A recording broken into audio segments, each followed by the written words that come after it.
What is up, people of YouTube? I'm your host Vernon. This is the Madison River. Let's fish that.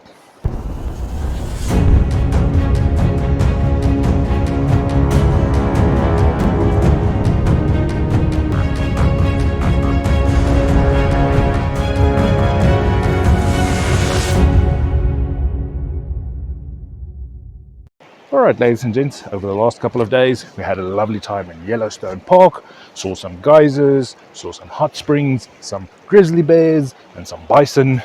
All in all, a very good trip, but I cannot come to this part of the world and not try some fishing. So for that reason we made our way out here to the Madison River. The Madison is broken up into three sections: the Yellowstone part, the Upper Madison and the Lower Madison. We're not going to be fishing inside Yellowstone at all. We're in the Upper Madison section. This particular spot is called $3 Bridge, and in these waters you will find some rainbow trout and some brown trout and of course whitefish. There are other species as well, but these are the more abundant species in these waters. So let's not chit chat too long, let's get to fishing. Alright guys, so both me and the wife got our Montana fishing licenses, so we can both fish here in the Madison River. Just also know that when you get your fishing license, also try and find one of the little fishing guides that give you the regulations. Please ensure you check on your regulations when fishing in a different area than what you're used to. Now it might get a bit noisy down by the water itself, so I quickly want to explain what it is we're going to be doing. We're hoping for some fish, but there is of course no guarantee that we can catch fish. We've never fished a river like this before, but we're going to be using some fly reels and some flies, and maybe swap out to some artificial lures, see if we can get any fish out there. The basic idea, we're going to be doing what they call high sticking. It's going to keep the rod tip up in the air, and that's going to keep all of the fly line off of the water. A river like this, you have different variations in speed in the water. If you cast out there, it's going to look unnatural in the water, the way the water is going to be moving your lure. So when using the high sticking method, you keep your line off of the water and give a more natural presentation of your lures in the water. And we're going to be using a simple setup of two little flies. We're going to be using some streamers, not going to be using some nymphs today. We're using some big streamers, trying to find some of the bigger fish that might be out there in the river.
Alright guys, seen a couple of fish swimming around, so happy to have at least seen some fish, but at the moment swapping out to different flies.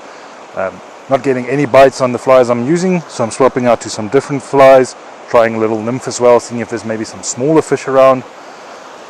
And that's how we're going to go the entire day. We're going to hit different holes. We're looking for a place like this where you have the rock. There's a bit of slower current behind that. That's the type of holes we're trying to pitch our flies into. Trying different flies to try and find out what these fish want.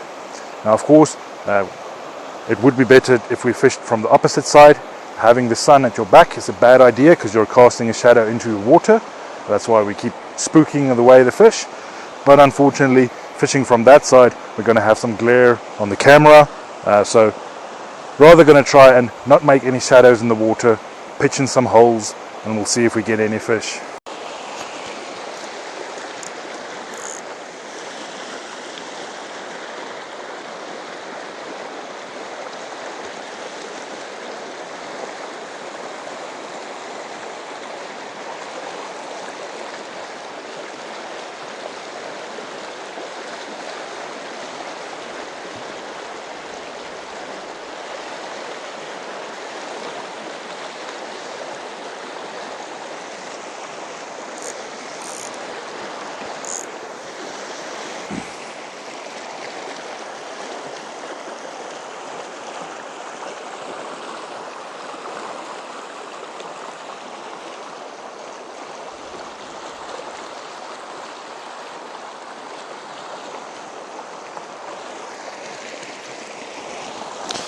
As far as catching goes, I haven't caught anything yet, but I've had a few trout swim past me.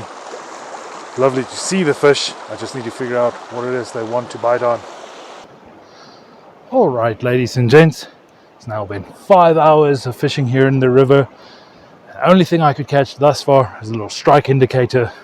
Fishing a moving river like this for trout, that's something I've never done before. It's something completely new to me, and to be honest, it's something that I've wanted to do for a very long time, especially knowing that this water comes from Yellowstone. As a youngster watching some nature programs, I never thought that I would be someone that would be able to fish in these waters. So having all this time out there trying to find some fish, I could see them everywhere. I don't know whether the camera can pick it up, but with the polarized glasses I can see the fish moving everywhere. But sadly I was not able to catch one.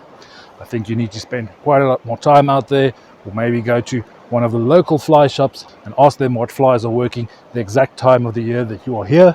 That way you can narrow it down and you don't have to constantly be swapping out, trying all the flies you have. But it was still a blast to fish in this river, and it's kind of a bittersweet thing for me as well. I know, for instance, one of my uncles, I know he would have loved to be here and he probably would have caught some fish. But I thought I would give it a try.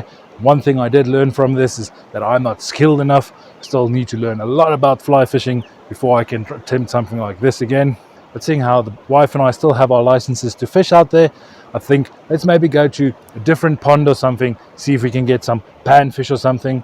I know they do stock this part of the world with pumpkin seed, which is something I haven't caught yet. So let's go see if we can find some other waters to fish. Alright, so Quake Lake is actually still frozen, so we made our way to a different section of the Madison River, but this is still the Madison River, so we're going to try around here, see if we get lucky.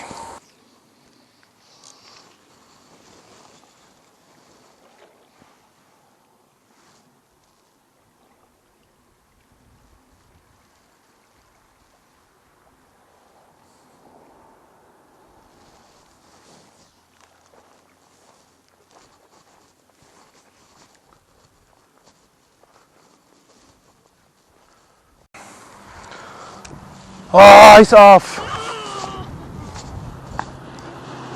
Alright guys, just had one, but he came loose, lost that fish.